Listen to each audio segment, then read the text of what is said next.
Comissão C parlamentar preocupa o orçamento nebe prevê ba Millennium Challenge Account hamotuk milhão sanul racing ida nebe la executa. Presidente Comissão C nebe trata assunto finanças públicas. Cedelísia Faria dos Santos e a intervenção e a plenária terça-feira questiona o orçamento nebe alocaba Millennium Challenge Account tambah la executa. Também Presidente Comissão C Parlamento Nacional o seu governo ato explica a razão também sama orçamento la executa. Início agora orçamento bema kita tahu ya Millennium Challenges Account honinha total 11,1 milhões to agora desde que início agora ita la executa. Nebe hau cara custo to razão também seda.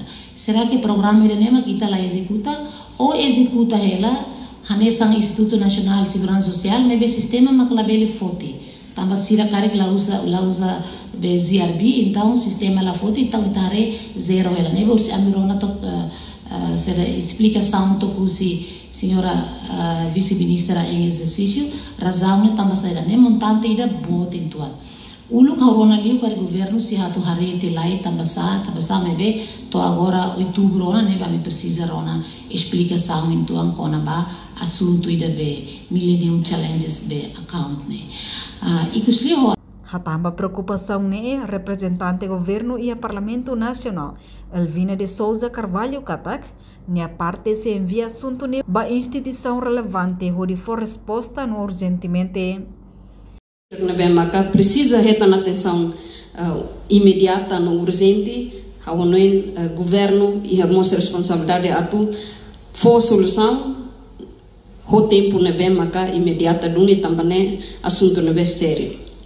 Além de deputado Cira Mos continua a governo ato executa orçamento do irdalang ato nune bele responde ba necessidade povo no nação niang.